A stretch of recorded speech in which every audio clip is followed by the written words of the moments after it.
করে বলে যাচ্ছি যে মহিলারা শুনছে, আর যারা বলছে যে হুজুর মেয়েদের নিয়ে বেশি বলবেন না, সেই হারামখোররা শুনে যাও, তাদেরকে কান খুলে শুনে দিতে বলছি।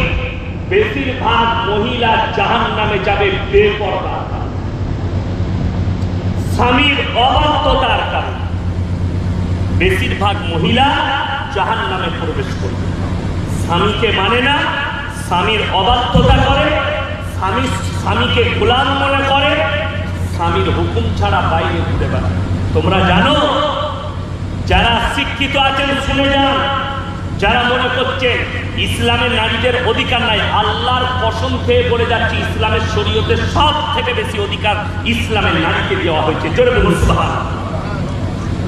সর্বপ্রথম অধিকার, হে নারী, তুমি পর্দা নির্ধারিত করো নিজেকে।